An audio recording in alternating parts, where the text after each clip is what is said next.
Hello, everybody. Friday. Music on Friday. It feels a bit strange to be doing a show on a Friday night, so I had to keep reminding myself all day it was Friday. What's everyone been up to? Let me know where you've been this week and what you've been doing. I've had a few messages from a few people, which is great this week, so thank you for keeping in touch. But before we get started tonight, you might have noticed already, but we've got a competition going, a giveaway. It's pinned to the top of the page. So when we're finished, make sure you jump over and have a look and enter. We want to see your photos and hear your stories. So let us know what's your favourite concert and pop a photo on there for us.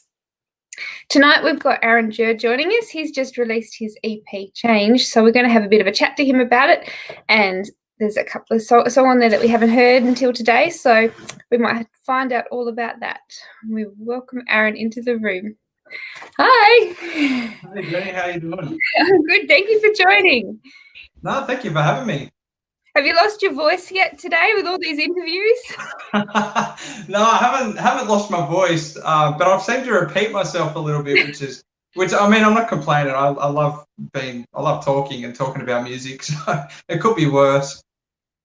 Well, that's for sure. Now, you started today with a pretty good start, number 5 on the charts this morning, and it's still sitting at number 5.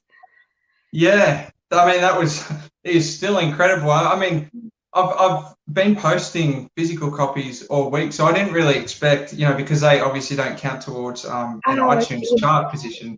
Yeah, so I've just been posting those, not expecting anything, in the digital side of things to actually chart. And then my manager sent me a screenshot this morning of it's sitting at number 5, and I thought, what? I didn't even think that it would, like genuinely didn't think that it would be in there, because I thought everyone's getting the physical copies. But anyway, there's still obviously a market for that as well. So that's awesome. I thank everyone for their support. Oh, I think people are loving it. Have you had much feedback today? I know it's early days. You only released it today, so it's a big question to ask. But have you had a lot of feedback today about the whole EP, but especially the song that they hadn't heard until today? Yeah, I mean, I've had a little bit. I've been like hectic all day, so I haven't really had much of a chance to like check my phone and all the messages. So I apologise to people for that. But the ones that I have seen have been positive, which is awesome to see. And hopefully people keep letting me know what they think, and if they think it's bad, they can just lie to me and tell me they think it's great. Great. It was a Christmas present. Yeah, use it as a coaster. I don't really want it. But no, it's been good so far. And I mean, like different stations got it in advance, and a few people that I know got it in advance for publicity reasons and everything like that. And the response from that has been positive in itself. So I think it's still a little bit early to tell, the audience response to it, just because it's the first day, and I think a few people haven't received their hard copy of it yet. So fingers crossed that everyone likes it. That's what I set out to do. So, well, you've been working for this EP for a fair while now. How long have you been writing these songs? And obviously you've released 4 up until now. How long has this been in the works? The EP itself has been in the works for about 3 years, I think. When I wrote Set Me On Fire. Actually, no, I wrote Hard to Breathe first. So, I mean, it's probably been even 4 years, I guess, in the works. But at that time, I didn't know that it was gonna, that Hard to Breathe was gonna be put on an EP or Set Me On Fire or anything else. I just thought, I was gonna release a couple of singles and see how it went. And then the public response was good, and it sort of gave me a second wind to keep going and do what I enjoy. So it has been a few years. Originally I didn't know if it was going to be an album or an EP the first time around, but I ended up settling on an EP, which is still a big EP. I mean, it's 6 tracks. Generally they're 3 to 6 tracks long, so it's sort of on the bigger end of that. But yeah, I mean, I wanted a couple of songs for this that people hadn't heard before. Just, to make it a little bit personal for the people that are buying it as well, because 4 of the tracks had previously been released. So yeah, I wanted it to be a little bit personal and special for the people that were buying it. So I included 2 unreleased tracks on there as well. Yes. Oh, well, I have listened to both, and I think they're great. And what made you do the different versions of the 2 songs? What was is there something behind that, or is it just something that you had recorded and thought people would enjoy? Yeah, I mean, I always, from as soon as I knew I wanted to do an album or EP, I always knew I wanted to record a stripped back or acoustic version of a song. I wasn't sure what song it would be, and it took me a little while to make up my mind of which one to do it with. But I mainly did it because me myself, as a listener, to other artists, I love getting an album or an EP, whatever it might be, where there's an acoustic or a stripped back or piano track, just with the whole vibe of it's very raw and intimate, and it sort of nearly creates like a live sound. And I wanted to reflect that in this recording, and I eventually settled on doing it with Set Me On Fire because it was my very first single. It was the one that started everything for me, and it's the one that resonates most with people, at live shows and that sort of thing. Yeah, it's the one that people come up to me and say, that it did this for them, it did that, and that they can relate to it and that sort of thing. So that's really nice to see. And from that, I wanted to make it Set Me On Fire just because it made the most sense, as artistically anyway. And I think it ended up turning out so beautiful how, the producer, my producer, Simon Johnson, ended up finalising it. It just turned out awesome. Originally, it was just going to be a piano and a violin is sort of what I set out to do, but we added a few more strings in there, and bass as well. He's a bass player, so we added some bass in there. And I'm just so stoked with how it's turned out. I mean, I love the single version as well, but just because this one is like so intimate, the first time I heard the track, I'm going to sound like a softie, but I actually teared up just because, it was so nicely done. That was when I got the piano track back, and then we did vocals and the string and everything. So anyway, I hope other people can, see the positive in that as well, and listen to it, and I hope they like it. Have you only just recently finished recording that song? Is it something that you've had sitting there for a little while? Yeah, I mean, I recorded the other 5 tracks, like the last one just before COVID hit, and then I recorded that piano version of Set Me On Fire during COVID. So it was the last one that I recorded. Yeah.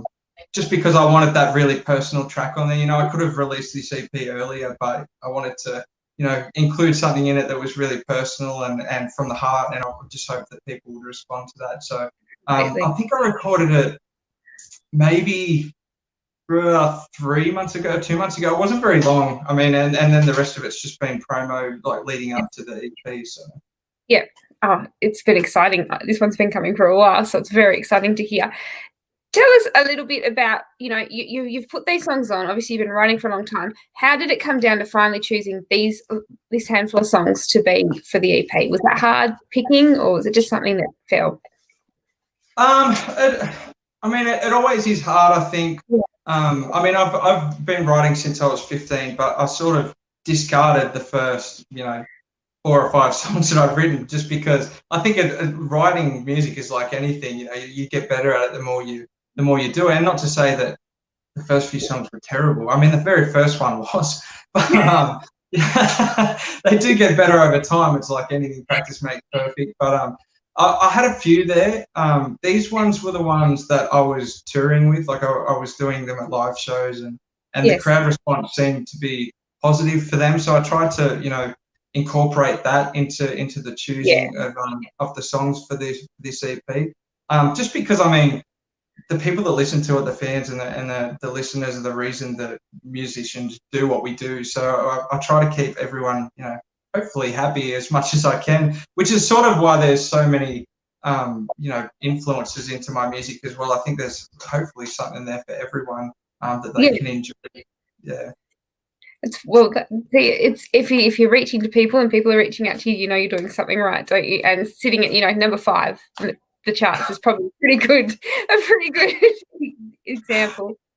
Yeah, I mean that's cool that anyway. Like I said, I don't expect to chart, and I mean charts are awesome. It's awesome to see your name next to other people that you look up to and everything, but the biggest compliment for me is people just saying that they like the music or the song means something to them or got them through a hard time. So don't get me wrong. I mean, charting's awesome. I'm not, disputing that. But I think that's the biggest compliment that I could get as an artist. Yeah, I can understand that. The reaction is where you'd really feel it and notice it, especially, in these times where you're not getting out to see people commenting to you feel pretty special. Now, it's been a fair while since you did your last gig. When was your last show? Before COVID, obviously. It was January, yeah. It was during the Tamworth Country Music Festival, so that was the last one. And it was sort of, I mean, COVID hadn't really hit or anything at the time, so I didn't think that was going to be the last one. It was a little bit of a shock because we had so much lined up for the year as well, you know. But everyone's in the same boat. You know, we've all lost gigs and that sort of thing. It's just part of, you know, it is what it is, and not even just musicians. I mean, any industry have lost money, but it's something that we're all living with and dealing with. But it's been a while since I've done a gig that I'm starting to think, I don't know, what am I going to do up on stage? Do I sing? Do I? Like the first time. Yeah, that's right. Now you're about to get back on stage. You're heading to Tamworth next week. That's going to feel strange. Are you excited to be back on stage and performing, especially now you've got this EP out? Definitely. I'm excited to get back into it just because it's been so long. But it's also a little bit nerve-wracking too, just because, like, obviously it's been a while since I've played a show. I feel like it's like I've never played one before. So I think it's going to be a little bit of a, you know, it could be a hit and miss. No, I'm sure it will be fine. It's sort of like I was talking to someone earlier and they said it's very, like, you know, music is very much like riding a bike. If you've done it before and you can do it, you'll just sort of slide straight back in and get back into, you know, what you were good at. So hopefully that works. I don't want to worry you with this, but I learned to ride a bike when I was a kid, and then as an adult, I started to get back into bike riding, but I had to relearn. So oh, really? I don't want to worry you, but well, now you're stressing me out. I'm thinking, oh, that analogy might not have been the best one. You know, if it's like that, you could have to relearn. That's all right. That's a bit of a worry. You've been practicing recently. Did you stop? Did you have to stop all of that? I don't know whether you were in isolation completely, or did you still get to do rehearsals and things a bit throughout COVID?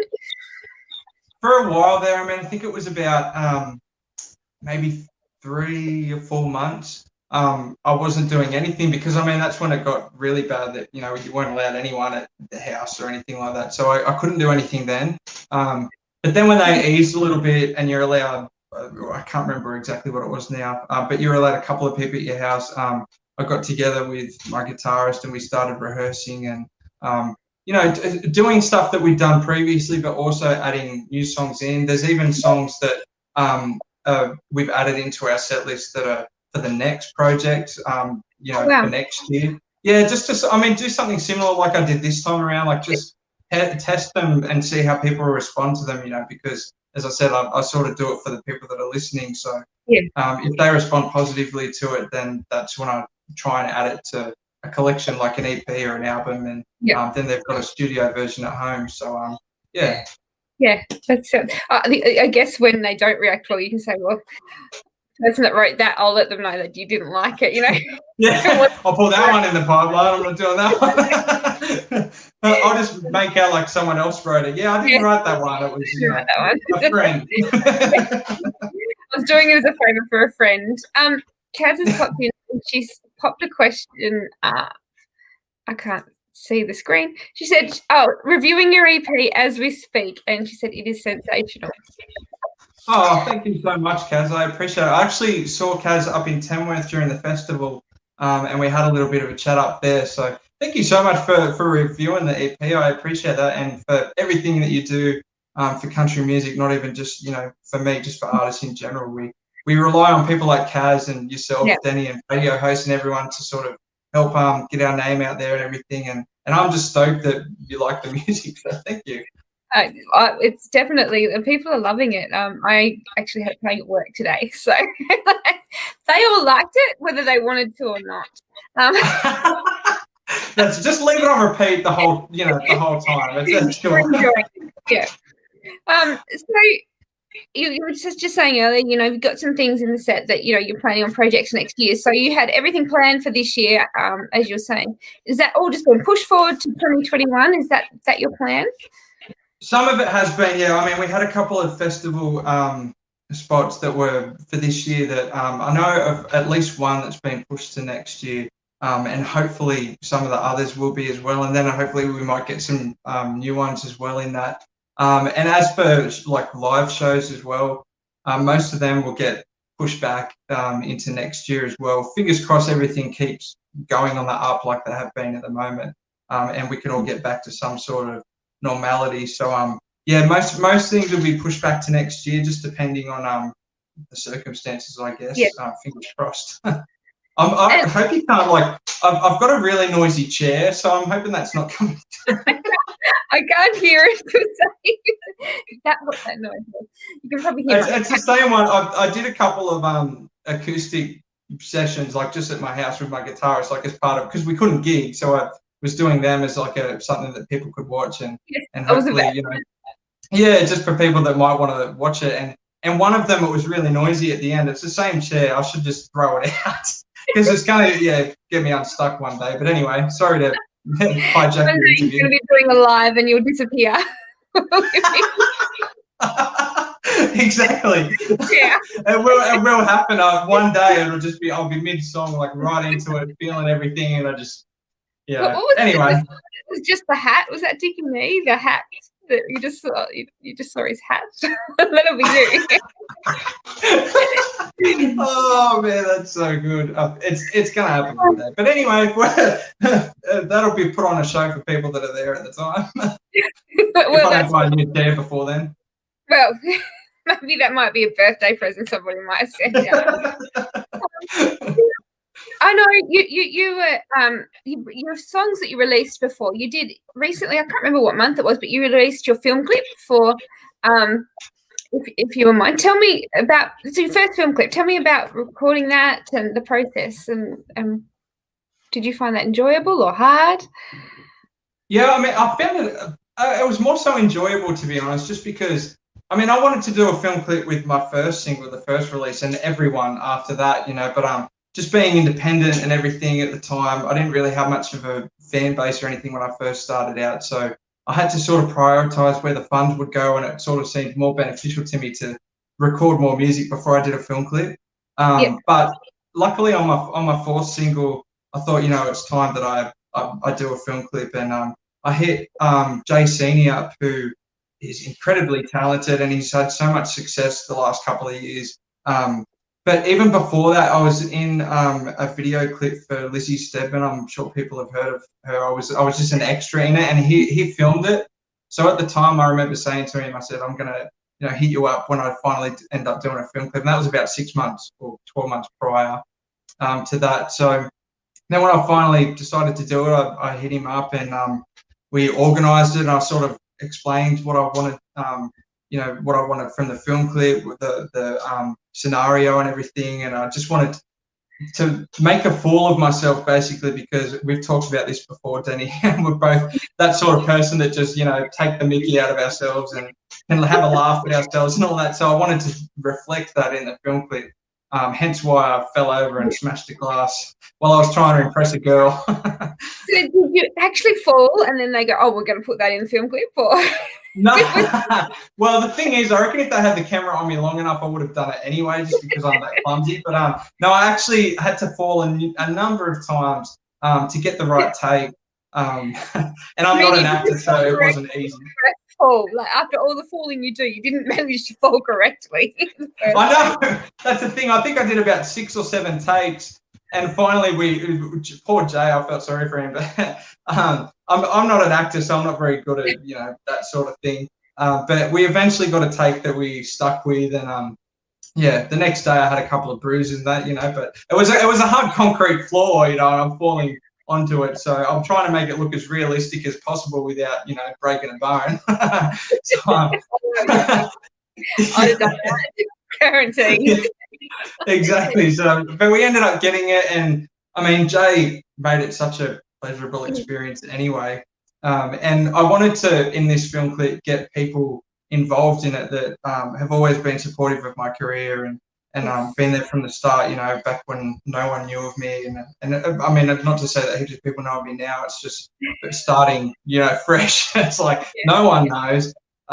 So yeah, I wanted to incorporate those people, like friends and family, into the film clip, just as a, you know, to get them some of the attention, I suppose, like to say thank you, just to help them be a part of it because they've been part of my music for so long. So it's like a visual thing. Yes, absolutely. It's a bit like that. It's your diary. It's the start of your career, and it's your journal. Yeah, that's it. And one of my good friends, one of my best friends, Louise plays my girlfriend in the clip. And I even like back when I was looking at doing a film clip for Set Me on Fire, I wanted to have her in it just because I mean she's been there from the start, and always supportive and everything. And anyway, we ended up she played the part of my girlfriend, and her husband actually played the part of the bar manager, the one that was sort of telling me to do my work and stop looking at his girlfriend. But it was so much fun to make. Yeah, it was great fun.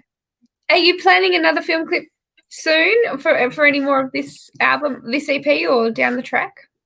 Not for this EP. I mean, as I said, I would have loved to have done it on the first couple, but it just didn't work out. But not for this EP because "If You're Mine" was the last single, so to speak, that we released off that. But definitely for next year and the singles that follow next year, there'll be film clips to those one as well. Just because I had such a great time making that one, and Jay did such a great job, and the response to it as well, the public response was really positive, and we got played on CMC and CMT as well, which was amazing for someone like me that was sort of just starting out, and being Australian too, to be on there as well. So yeah. Kaz has just said, she said Jay is on fire at the moment. Absolutely, he really is. He's working very hard. Yeah, he's killing it. I want to say that as well. And Rochelle's put in there, hello, and thanks for sharing your music. Oh, thank you so much, Rochelle. Thank you so much for listening to it. I'm glad that you like it. People often say that, thanks for sharing it, but I'm like, I thank you guys for actually listening to it and liking it. So thank you. Now, I noticed through COVID, as you were saying earlier, you've been doing your songs and you've been filming and popping them up each week. Guitar, you've obviously been practicing guitar. You're a bit more confident now and you're heading down that road a bit more. How are you going with that? Last time I think we had you on the show, you were talking about getting into your guitar a bit more. Yeah, I mean, it's been an ongoing thing. I always sort of tried to write on a guitar, but I wasn't like, I could play very, very basic chords and like just a single strum, and that's often how I wrote my songs or to a chord progression. But I wanted to try and better myself at it, not to become, a great guitarist or anything like. I'm not Jeff Beck, so and I don't aspire to be like. There's great guitarists out there, and I've always said, that's their talent. I'm primarily a vocalist and a writer, so I'm going to focus on that, But I definitely wanted to add guitar into part of me as an artist as well, mainly just to write songs. I mean, a few times at shows and stuff, I'll pick it up and I'll strum along, like if I'm feeling it, like it's fun, and it's part of being a musician and everything. And I actually really enjoyed it. It took a while to start, getting used to it and learning chords and everything else well enough to actually play it along. But I've had a good time in the process, and I feel like I'm at that stage now. Still a long way to go, obviously. Like we're always learning with everything. But yeah, I think I'm at that stage now where I'm comfortable enough to play it live with different songs, and definitely to write as well. I feel more confident. I've learned a few more chords and everything, so they get incorporated into the music and everything else. So yeah, it's been a good experience. It's been great to hear you and see you doing that, and you're looking very comfortable doing it too, which is great. I don't know how many takes you're doing to do that. You're looking great. Yeah, normally it's about 50 to 80. I'm just kidding. Funnily enough, they're normally like within the first one or two. I mean, I always try to include a blooper or whatever. If we had to do a previous take in the recordings, just because, as I said, I'm that person that likes to make a fool of myself. But yeah, we had a good time making them, and actually didn't take that many takes, which is good. It obviously means I'm becoming more confident on the guitar. So, yeah, and plus I've got a great guitarist that I work with that helps me and everything, so that's good. And yes, and you as I said before, you're getting ready to head to Tamworth next weekend. Where can people obviously get your album at the gig, but where can people get it that aren't going to be able to make it next weekend? Yeah, but people can head onto my website, aaronjurd.com, and I've got the physical copies up there. If they prefer a digital version, they can just head onto any of the online platforms. It's on all of them. They can have it digitally. I mean, me, myself, not to say that everyone's like this, I love having a physical copy, not of my own, just of artists that I love. You know, I'm still that person that buys CDs and everything else, and I love like actually having a physical copy to hold. But not to say many people might not be like that, and that's fine. But for the people that are like me, then they're on my website or at a gig. If you see me there, I'll always have some with me. So. Have you still got merchandise available? I know you do the packs. I have one here. Are they still available? Yeah, they are actually. I don't know if I can do it without anyone seeing my pajama bottoms. It's all good. I've just got like the daggiest shorts on at the moment. There it is. There we go. So I do have merchandise like that still available on my website as well, or if people head onto my Facebook page, they can navigate to it from there as well. I'm just adding it in. I have the daggiest shorts on at the moment that you can't see. So I like that we've coordinated with that. We're very good at this coordination, really. We're not coordinated at all. No coordination. And yes, before we go, I was going to say people can get, if they order now, they'd probably be able to get your album and any merchandise before Christmas if they want to give them for presents. Yeah, definitely. Yeah, I try to send it out within the first day or two, and then I guess the rest is up to Australia Post whenever they can deliver it. So next Christmas, I mean, not this one. Hopefully they're not that bad. You'll have it definitely in time for Easter, at least. So, so jump on. And your socials is just Aaron Jurd. Is it Aaron Jurd Music or Aaron Jurd? Yeah, Aaron Jurd Music. Yeah. Aaron Jurd Music on all the socials. So jump over and give Aaron a like on all the pages and keep following, because as he's just told us, there's more to come next year, which is really exciting, including, and I was talking to Beck earlier, so I know that we're allowed to mention it, including you've got the festival that just ran, Country on Keppel. You're in the lineup for next year for Country on Keppel, which is there you go. I didn't even know that we could announce that. You knew before I did. She's smiling at me. She's not looking like she's angry. So, well, there you go. You heard it first here, everyone, on Country Kickback. Yeah, so I'm playing at Country on Keppel next year, which I'm stoked about. I'm excited to get there, and I mean, it was a letdown this year not being able to be a part of it, but I'm happy that other people from Queensland got to be a part of it anyway. Absolutely, so. And I think it was a hard one. You could tell that the artists that were on it was loving it and so appreciative, and you could see that they were disappointed that people had to miss out, but it was nobody's fault. It was just borders were closed, not much more we could do. Yeah. So 100%. I'm volunteering if you need a clumsy bag carrier. I'm there. I think I'm probably clumsy enough for the both of us, but hey, two's better than one. You never know. You might not manage to spill everything out correctly. I can guarantee you I can spill every item out of anyone's suitcase without even trying. We're going to have to put that to the test. We'll have to do a tour or something together soon and see who's the worst. Gee, I can only imagine. Oh, dear.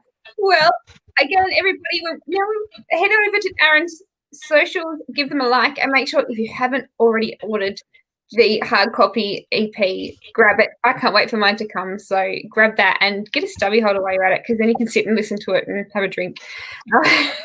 Why not? But thank you so much for joining us again, Aaron. We always enjoy having you on. It's been a busy week, and I know we've changed on you last night, so thank you very much for that. No, not a problem at all. Thank you so much for having me. It's always a pleasure talking to you, Danny, and a pleasure coming on your show. I really appreciate it. And we always have a ball. And tomorrow, we're actually back tomorrow, everybody, with 2 more shows this week, one coming from New York and one coming from Nashville. So tomorrow morning, 10:30. Australian Eastern Daylight Savings Times. I don't know what everyone's in, but that's where I am. So, and then again at 11:30, we'll have another show as well. So if you're free, please jump on and say hello. And we haven't announced it yet, but next week on Saturday we're doing a Christmas show, Christmas carol, Christmas celebration on Saturday night next weekend. So keep your eye out for the details of that, because we've got a lot of others that have written back and are going to be part of that as well, which is going to be fun and exciting. So thank you, Aaron. Thank you so much for joining. No, thank you so much for having me again. Anytime. And thanks, everybody. We'll see you tomorrow. Bye.